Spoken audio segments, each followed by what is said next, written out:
yonder window breaks. Sir, this is a Wendy's. Hey guys, I'm Joe Zieja, founder and CEO of LearnVoiceActing.com, where we empower the next generation of voice actors to stop asking for permission and go get behind the mic, regardless of their age, experience level, or location. I want to start off this talk about acting by taking a quick moment to, in my usually overly simplistic way, define what acting is. It's 3 words long, and I firmly believe this definition. Acting mimics life. That's it. I get a lot of pushback on this definition because people are immediately like, yeah, okay, were you ever a hobbit carrying a ring into a volcano or whatever? But that kind of critique doesn't examine the statement for its depth. Even if you take an incredibly fantastical setting, like Lord of the Rings or Star Wars or whatever, okay? These stories only resonate with us because they're relatable. The problems that Sam and Frodo and Luke all have are actually the same problems that we have in life. They're dealing with them with maybe like a different skill set or technology or magic, right? But the moment that a character acts in a way that doesn't make sense for the context, right? Based on our experience of life and reality, we are kicked out of the story.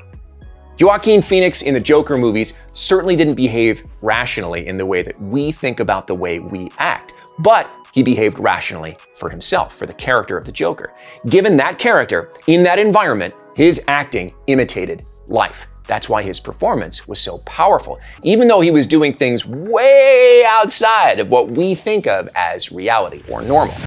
When you don't apply that principle of acting, imitating life, you get classic clips like this. They're eating her, and then they're going to eat me. Oh my God! Or this.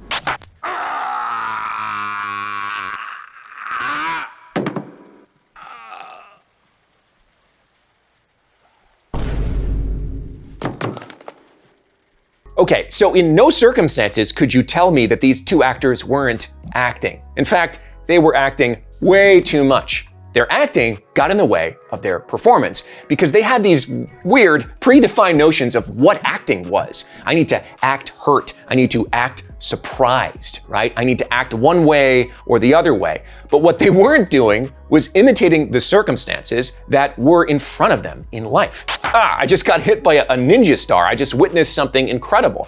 It's from those impulses, and I need you to remember that word, impulses, that your actions arise. Not from a set of techniques that you learned at some school or whatever. This is one of the reasons I'm generally not a huge fan of traditional approaches to acting, because they are prescriptive and not reactive. Now, if you've ever worked with me in a more one-on-one setting like Pandora's Box, you know that I never take a tool away from an actor, okay? If methods like Stanislavski and all that stuff work for you, I'm never gonna take it away from you and tell you that you can't use it. I'll never say that you can't spend a tremendous amount of time preparing, because an actor prepares, even though we don't prepare for anything in real life, we just follow our impulses. If something's working for you, then stick with it. But if it's not, it may be because you're acting.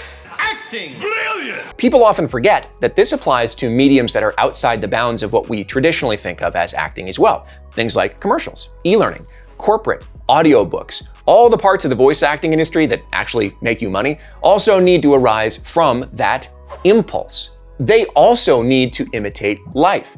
Even when the script doesn't lend itself to being read in a casual way. That's one of our biggest challenges as voice actors. Regardless of what the script says, you always have a perspective and you always have an audience, and your impulse comes from somewhere. And that impulse can't be, I'm a dude reading a script. You always have a reason for the character you're portraying, saying what they're saying or doing what they're doing. If you think about this, there's no such thing as acting. There's only such a thing as reacting. You can trace every impulse of every single action back to, I don't know, essentially the Big Bang, if you want to get all kinds of carried away, right? Everything that's happened since that moment is a reaction all the way back to that one event, that one big event horizon. The more you try to force a perspective into a scene, the less you're reacting and the more you're acting. You're imposing a point of view, not displaying a point of view. If you're finding your reads are coming off stale, if you're finding it difficult to get into character, if you're finding your scenes to be I don't know, unbelievable and yourself uncomfortable behind the microphone, maybe it's time to stop acting. One of my favorite books on this philosophy is Harold Guskin's How to Stop Acting, which is one of the only books on acting I've ever read and actually enjoyed and found useful. I'm gonna link to it in the description below, along with a bunch of other free resources that I encourage you to check out if you're ready to go ahead and take the next step of development in your voice acting career and get behind the mic. Whether that's upgrading your performances to really wow casting directors or just getting started. Thank you guys so much for sticking around and for your subscribes and likes. It helps me to continue to provide quality education to the next generation of voice actors. That's all for today. Now, stop acting and go get behind the mic.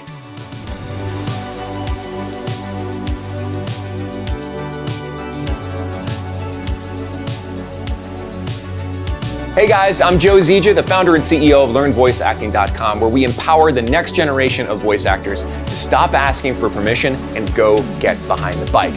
What the hell?